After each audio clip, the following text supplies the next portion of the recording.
자, 오늘 부처님 말씀을 전하겠습니다. 부처님 말씀에 이런 말씀이 있어요. 어두움 속에 보물이 있더라도 등불이 없으면 볼 수 없다. 부처님의 가르침도 설명해 주는 사람이 없으면 지혜를 얻을 수 없다. 맞습니까? 아무리 다이아몬드라든지 좋은 보석이, 값비싼 보석이 동굴 속에 있는데 빛이 없으면 볼 수 없는 것처럼 부처님의 법이 아무리 위대하고 크다고 해도 이 부처님 말씀을, 진리를 이렇게 친근하게 쉽게 전해주는 사람이 없으면 부처님의 지혜나 진리를 알 수 없다. 눈에 티끌이 들어간 사람은 아름다운 경치나 색깔을 볼 수 없는 것처럼 마음을 맑게 하지 못하면 부처님의 진리를 얻을 수 없다라는 말이 화엄경에 있습니다. 저도 이걸 늘 감명 깊게 읽고 또 감동을 가지고 이런 사람이 되려고 해요. 또 이런 얘기도 있습니다. 아무리 가벼운 돌멩이라도 그냥 물 위에 던져버리면 퐁 하고 깔아앉지만 아무리 무겁고 큰 바위라도 배에 실으면 바다를 건너간다.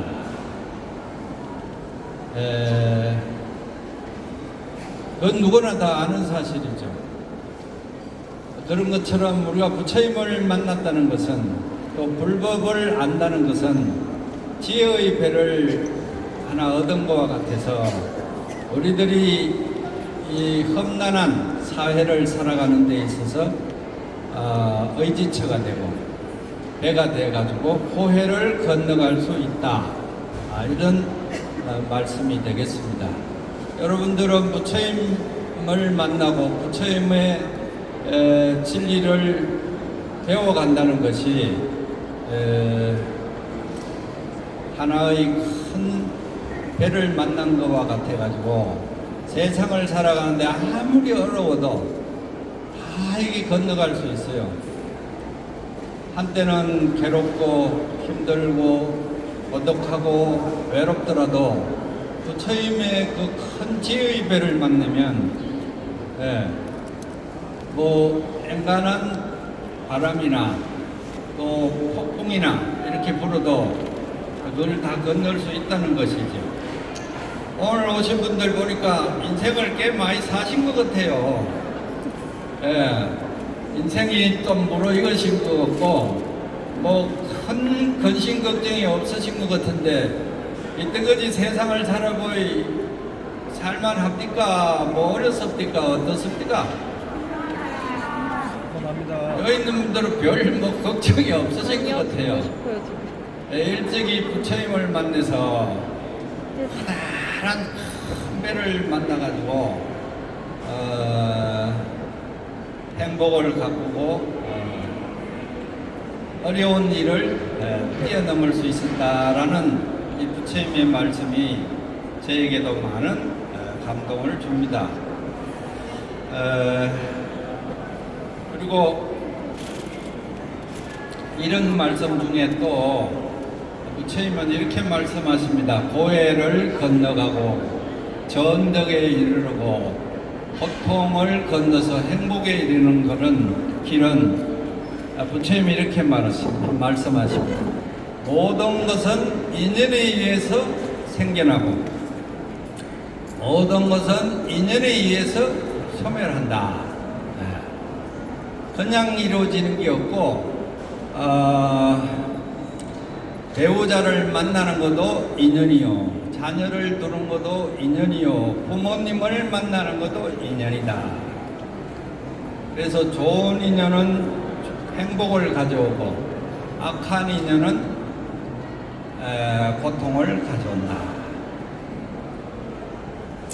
모든 것은 인연에 의해서 생겨나고 모든 것은 인연에 의해서 소멸하고 사라진다. 우리 부처님 큰 사문께서는 항상 이런 말씀을 하셨다. 이런 얘기가 전해집니다. 부처님의 상수제자 사리불과 목걸련이 처음에는 부처님이 제자가 아니었어요. 바라문교, 지금으로 말하면 이교도예요. 부처님의 10대 제자인 부처님보다는 같은 동년배에 살면서 다른 종교를 가진 뛰어난 사람이 사리불과 목걸련이었어요. 처음에는 부처님 제자가 아니죠. 근데 이 두 사람이 어느 날 길을 가다가 노란 가사를 입은 사람을 하나 보게 돼요. 근데 이분은 매우 몸에서 호미가 있어 보이고 엄숙해 보였죠. 그래서 사리불과 목걸련은 거의 고상한 인품에 매료돼가지고 그 사람을 그냥 지나칠 수가 없었어요. 그래서 사리불과 목걸련은 이렇게 묻습니다. 당신은 무엇을 하는 사람이며 어떤 가르침을 배우고 어떤 분을 스승으로 모시고 있습니까? 내가 뵙기에 당신은 보통 사람이 아니고 몸에서 뭔가 이렇게 품위가 있어 보이고 건접할 수 없는 인품이 있어 보이는데 우리는 밤낮으로 수행을 해도 그 정도 이르지 못했는데 당신을 보니까 참 궁금합니다. 당신은 어느 분을 의지하고 섬기고 배워서 이렇게 됩니까? 우리도 배우고 싶습니다. 이랬거든요. 그러니까 노란 가사를 입은 이분이 이렇게 얘기해요. 저는 서가세존이라는 부처님을 모시고 스승으로 받들고 있습니다. 저는 그분의 가르침을 배우고 제가 입고 있는 이 가사는 그분의 법의입니다. 그리고 저의 본명은 마성이라고 합니다.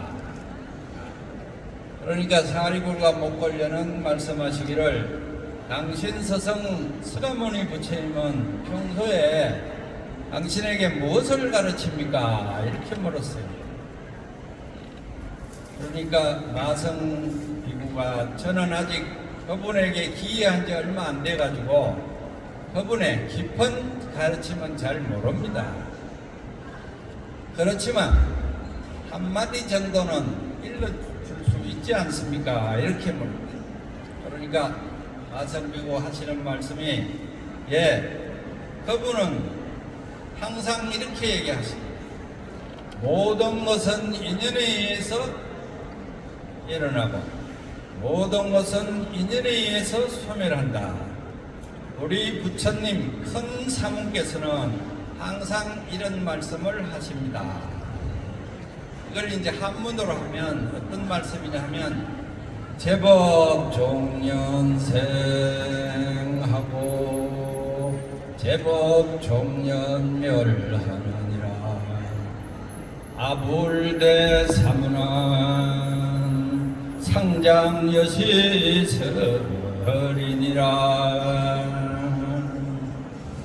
항상 이렇게 많은 가르침이 있지만 보편적으로 이렇게 항상 설법하시고 이 말씀을 듣고 저도 제가 하는 언어나 행위를 함부로 할 수가 없었습니다.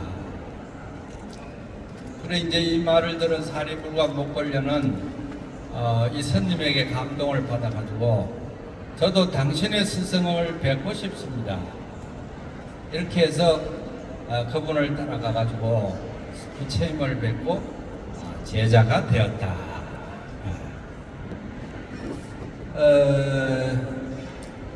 제가 오늘 이 자리에 오는 것도 인연에 의해서 오고 또 여러분을 만난 것도 인연에 의해서 뵙게 되고, 또 이 세상을 살아가는 것도 인연에 의해서 살아갑니다.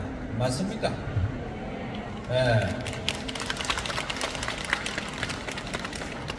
그러면 이런 인연을 우리는 좋은 인연으로 바꾸어야만 우리 남은 인생이 고통스럽지 않고 행복합니다. 근데 우리가 생활을 하다 보면 많은 그 현상을 만나고 많은 사람들을 만나고 이런 와중에 그 상대방이 나에게 뭔가를 이렇게 액션을 취했을 때, 언어나 행위를 취했을 때 이것을 어떻게 받아들이느냐에 따라서 내가 편안하기도 하고 내가 고통스럽기도 해요. 그래서 한 두 가지 정도 예를 들어서 말씀드릴까 싶어요. 하나는 부처님 살아계실 때 부처님께서 기원정사에서 설법을 하고 계셨어요. 기원정사는 지금도 인도에 가면 부처님이 52살부터 돌아가실 때까지 거기 사셨거든요. 아직도 그 터가 남아있고 부처님이 주무셨다는 그 향실이 남아 있습니다. 제가 인도 성지순례 갔을 때 이 방으로 부처님이 걸어가시고 이 안에서 주무시고 이 안에서 나오시고 또 이 우물가를 산책하시고 많은 제자들에게 건강행을 설하시고 또 많은 사람들을 교화했다는 그 장면을 만났을 때 그 감동은 이루 말할 것이 없습니다. 인도에 가면 부처님의 유적지가 8대 유적지가 그대로 고스란히 남아있어요. 건물은 없지만 그 벽돌터가 그대로 남아있는 거예요. 여러분들도 큰 마음을 내시가 적금을 붓든지 개를 모으든지 하셔가지고 10박 12일 정도 인도 성지순례를 한번 다녀오시면 불자로서 이런 큰 감동이 있을까 이런 마음이 듭니다. 제가 한 두 차례 세 차례 성지순례를 했는데 갈 때마다 그런 감동이 크게 느껴오는 것이죠. 그래서 부처님이 기원정사에 계실 때 이제 저처럼 부처님이 단상에서 1200 대중과 많은 신도들 앞에서 설법을 하고 계셨어요. 지극하게 설법을 하고 계시는데 가운데서 어떤 사람이 남자가 한 번 딱 걸어와가지고 단상에 올라와서 설법하는 부처님한테 얼굴에다가 침을 탁 뱉었다. 그리고 옆에 있던 부처님을 시봉하는 아난존자가 그 광경을 보고 너무너무 놀라는 거죠. 많은 대중과 청중 앞에서 어떤 남자가 와서 성자의 얼굴에 침을 뱉었으니 이게 보통 일입니까 이게? 아란존자뿐 아니라 그게 법문을 듣는 모든 대중들이 전부 놀라는 것이죠.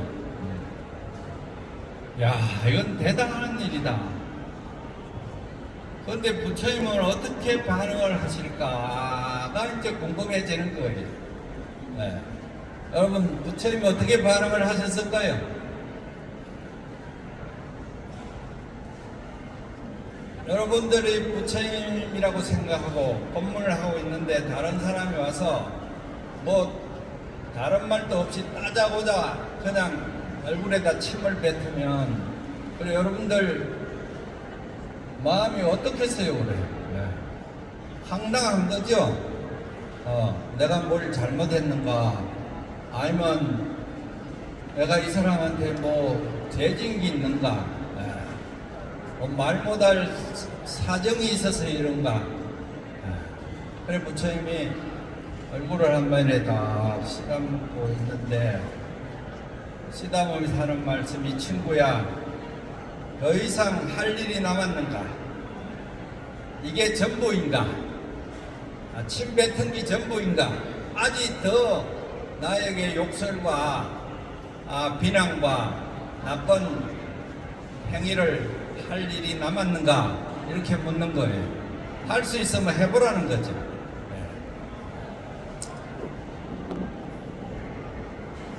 근데 부처님은 마음이 편안해요.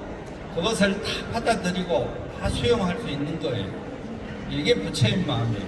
그런데 옆에 있는 대중들과 아란존자가 분노하고 막 이렇게 그 사람들을 제압하려고 하고 막 단상에서 끌어내려고 하고 이런 이제 상황이 벌어지는 것이죠.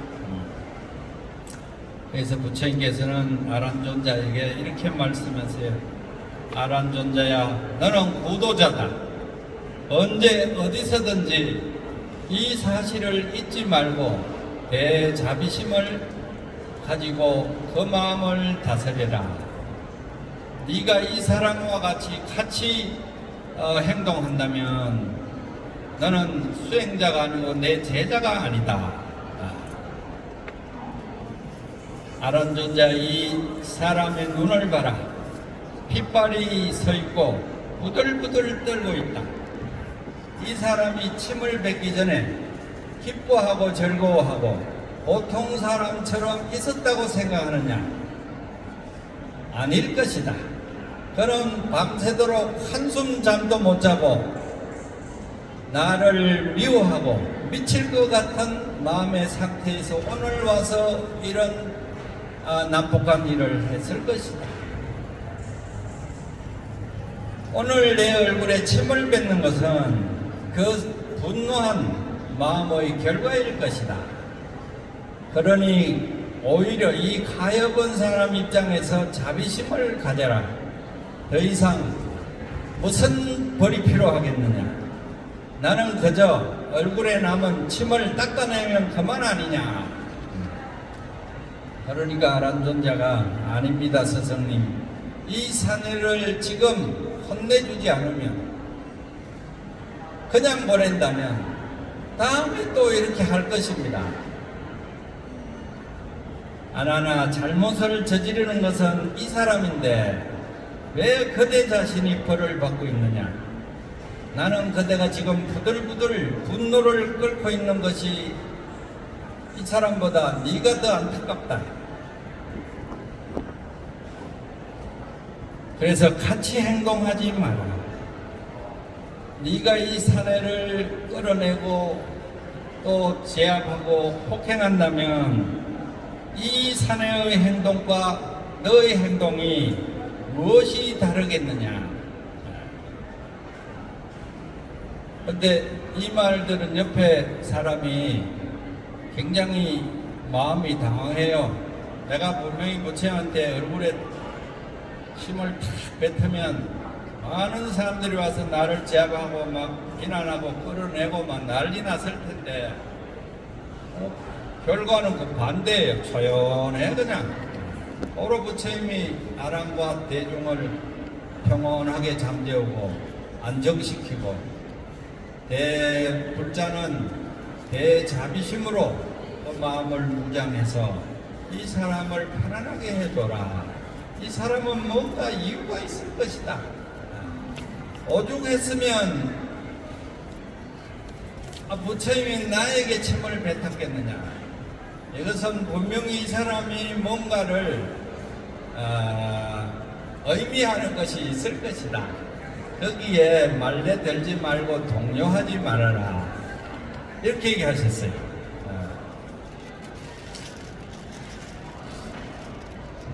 그러자 이 사람은 부처님의 말씀에 자기가 하는 행동에 대해서 굉장히 미안하고 부끄러운 것이죠. 자기는 거기서 수모를 당하고 망신을 당하고 엉망진창이 될 줄 알았는데 부처님은 자기를 바라보면서 도로 분노하지 않고 평온하게 있으니까 이 사람이 마음이 이제 어려워지는 거예요. 그래서 이제 부처님이 아주 따뜻한 마음으로 이렇게 그 사람에게 얘기합니다. 친구야, 당신의 마음을 불안하게 하지 말고 집에 가서 편안하게 쉬시오. 그대는 지금 매우 피곤하게 보입니다. 나에게 침을 뱉은 것은 다 잊으십시오. 그것은 내 몸에 가벼운 나무잎이 하나 스쳐가는 것에 불과하다. 나는 당신이 내 얼굴에 침을 뱉어도 나는 거기에 동요하지 않고 가을 나무에서 떨어지는 나무잎이 내 얼굴을 싹 스쳐서 땅에 떨어지는 그런 모습과 같은 것이니 나에게 미안하게 생각하지 마시오.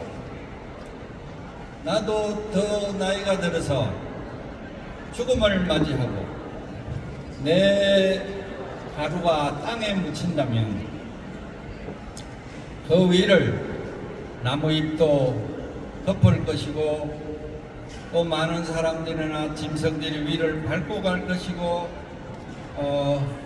여러 가지 오염될 것인데 그대가 침을 뱉은 것은 그러한 일에 불과한 것이다. 만약 여러분들이 이런 광경을 맞이한다면 부처님처럼 그렇게 생각하고 말씀하실 수 있겠습니까? 여러분들에게 침을 뱉는 것은 고사하고 여러분들에게 인격적인 그 모욕적인 말만 하나 들어도 마음에 들지 않는 말만 하나 들어도 여러분들은 참지 못하고 아마 맞짱 뜨실 거예요. 네가 뭔데 내한테 이렇게 얘기를 하느냐, 네가 뭐가 잘됐길래 내한테 이렇게 폭언폭행을 할 수 있느냐.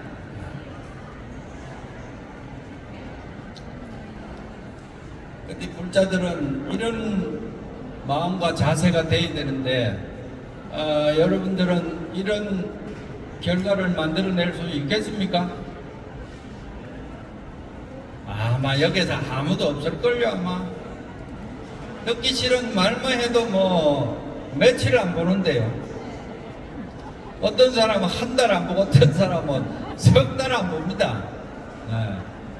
이렇게 얘기하는 위에 있는 이 법사도 누가 듣기 싫은 소리 하면 아마 감당하기 어려울 겁니다. 이 사람은 부처님의 말씀을 듣고 자신도 모르게 눈물을 흘리면서 집으로 돌아갔습니다. 그리고 집에서 휴식을 취하고 저녁이 됐는데 그냥 있을 수가 없어요. 부처님한테 너무 미안한 거죠. 저녁 때 다시 기원정사에 찾아와서 부처님 앞에 무릎을 꿇고 용서를 빕니다. 용서해 주십시오. 제가 한 행위가 너무 지나쳤습니다. 부처님에게는 해서는 안 될 짓을 했습니다. 너무나 큰 죄를 지었습니다. 부처님이 용서를 해주셔도 저는 그 용서를 감당하기가 참 어렵습니다. 제가 한 짓은 씻을 수가 없습니다. 그러자 부처님은 이렇게 말씀하십니다. 친구야, 내게는 그대를 용서하는 문제가 하나도 남아있지 않다. 그것은 내가 잘한 일도 아닌데 어떻게 무엇을 용서해 준다는 말인가? 친구야, 이 일은 오히려 좋은 일이 되었다. 침을 뱉은 그대의 얼굴이 지금 보니까 더 침착하고 편안해 보인다. 부끄러움도 알고 용서도 빌고 당신은 나에게 침을 뱉기 전보다 더 평화로운 마음이 찾아왔다. 그래서 그 결과가 훨씬 더 자네에게 이익이 됐다. 이제 기쁜 마음으로 집에 돌아가라. 나는 당신을 용서한다 안 한다 그런 그 마음이 없다. 원래 당신을 미워하지 않았기 때문에 용서할 일도 없는 것이다. 다만 애처로울 뿐이다. 근데 그 애처로운 마음이 당신이 뉘우치고 부끄러워하고 그리고 나와 모든 사람들에게 용서를 빌었으니까 거기 당신이 더 교화되고 잘된 일이 아니냐. 그 기쁜 마음으로 평화로운 마음으로 집에 돌아가서 훌륭한 삶을 사십시오. 그리고는 다시는 어디 가서 이런 행동을 하지 마라.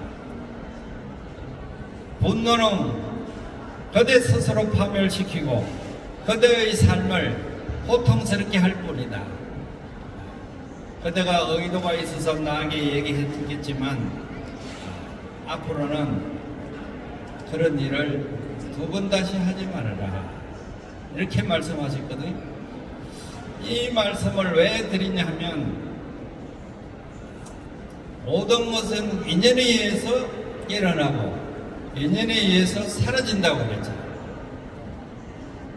그래서 이 부처님 얼굴에 침을 뱉은 이 사건이 우리 보통 일반 사람 같으면 이게 큰 문제가 됐죠. 아마 그 여당 대표가 야당 대표 단식하는 데 가서 무슨 이런 단식을 지금 하고 있느냐, 나라를 안 돌보고 사법 리스크를 피하려고 이래 단식하느냐 이러면서 침을 한번 뱉었다고 그래 봐요. 가만히 있겠습니까? 온 신문에 나고 얼때처럼 일어날 텐데. 그리고 지금 여기 계시는 우리 불자님들도 여러분들에게 그 비난의 말씀을 듣거나 누가 나에게 폭행을 했거나 했을 때 과연 여러분들의 마음은 어떤 마음으로 받아들이고 반응을 할 것인가? 과연 우리도 부처님처럼 이래 넓은 마음의 소유자가 되겠는가? 바다처럼, 큰 하늘 허공처럼, 큰 호수처럼 이런 마음에 불자일 수 있겠느냐? 그래서 부처님은 일어난 이 일이 아주 그 사건을 악화시키고 불행하게 할 수도 있었지만 부처님의 그 평화로운 처신에 의해서 이 사건은 고통과 불행해지지 않고 더 평화롭고 더 행복해진 것이죠. 맞습니까? 네, 여러분들도 이제 앞으로 살아가면서 여러분들에게 누가 싫은 말씀을 하신다거나 비난을 하신다거나 마음에 안 든 말씀을 듣더라도 절대 흔들리지 말고 이 말씀을 기억하면서 그렇게 행위를 해주시면 불자다울 것입니다. 부처님이 좀 바보 같지 않습니까? 제가 볼 때는 부처님 바보 같은데요. 예?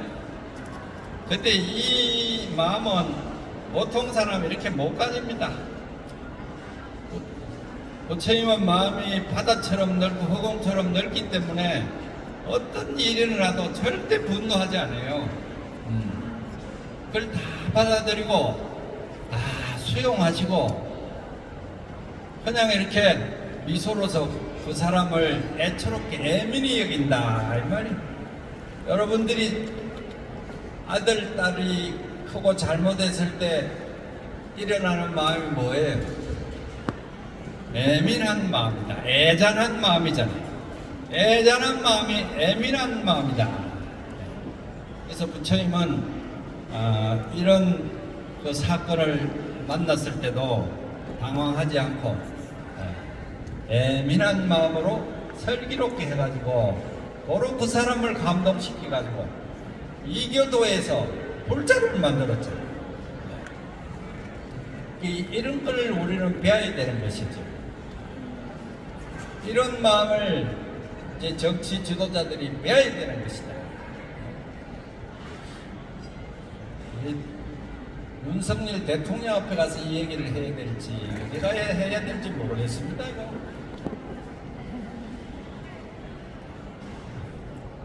그게 우리 불자들은 이런 부처님을 스승으로 모시고 산다는 것은 대단한 자부심이고 대단한 자랑인 것이죠. 두 번째 또 얘기를 또 하나 하고 마칠게요. 두 번째는 아주 재밌어요. 네. 모든 것은 어째요? 인연에 의해서 일어나고 인연에 의해서 소멸한다. 다른 말로는 인연에 의해서 발생하고 인연에 의해서 사라진다. 우리가 이 세상에 태어난 것도 부모의 인연에 의해서 태어나고 남편을 만나고 자식을 만나고 생로병사 과정을 거쳐서 오래 살고 싶어도 몸을 잘 관리를 못하면 엄마 일찍 죽는 거예요. 그래서 몸 관리를 잘 하셔야 돼요. 그래서 좋은 의복과 좋은 음식과 또 좋은 약과 좋은 집이나 좋은 사람들을 만나면 스트레스 받지 않고 좋은 인연에 의해서 오래 사시는 거죠. 그리고 좋은 인연을 만나야 부자도 되는 거예요.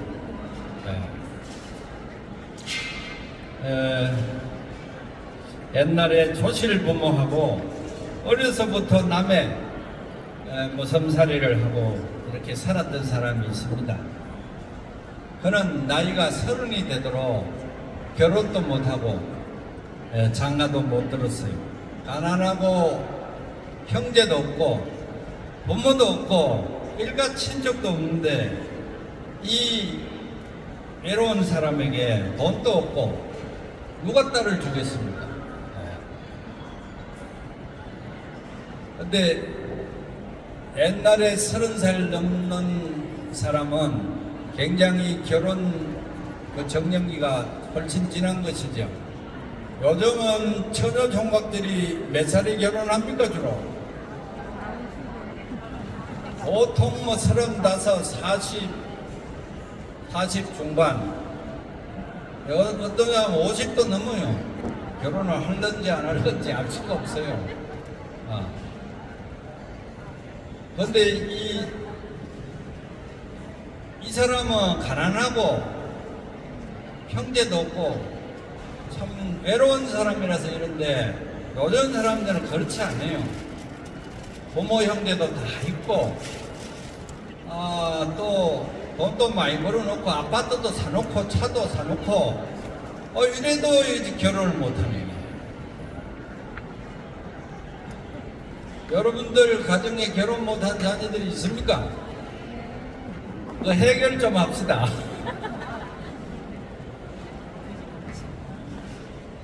그런 사람은 결혼하라고 자꾸 하지 말고 절로 보내세요. 절로.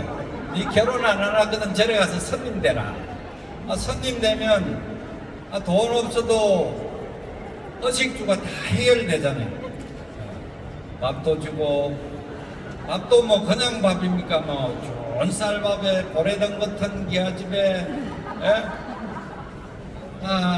또 처자식이 없어요. 근심 걱정 없고 돈 벌 걱정도 없고 홀롤단신 자유로운 삶을 사는데 거기다가 학문과 도를 닦아서 큰 스님이 된다면 그 스님의 설법을 듣고 많은 사람을 감동한다면 이게 어째 결혼하는 것보다 적다고 얘기할 수 있겠습니까?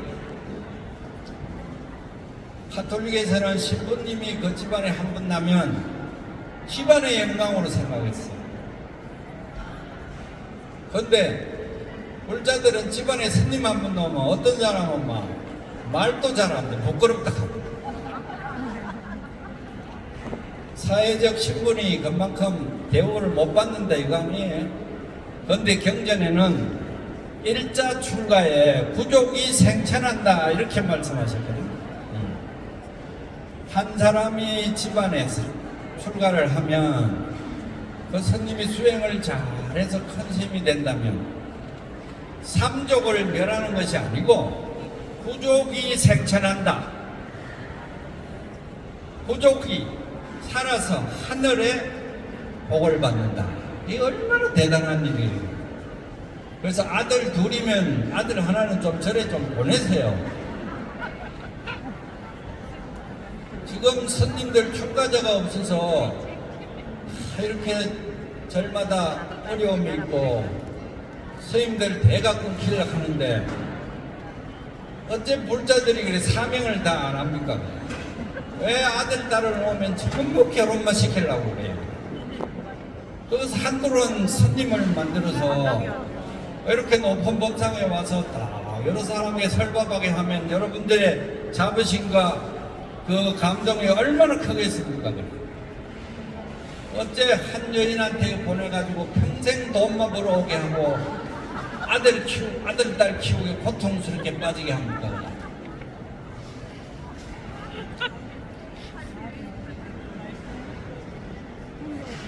절에 좀 보내주이소. 결혼해가지고 잘 못 살면 결혼 모르고 절로 보내세요. 그래 불교가 좀 발전이 있습니다. 나이가 많아도 됩니다. 다시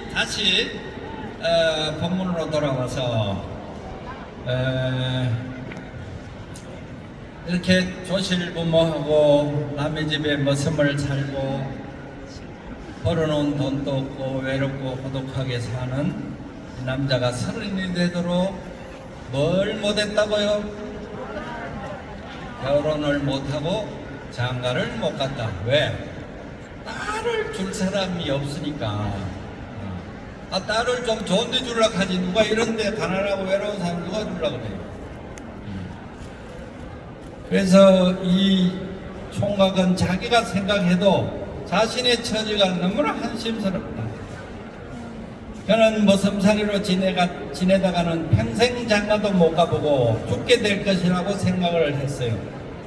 그래서 남의 집에서 7년 동안 열심히 일해서 받은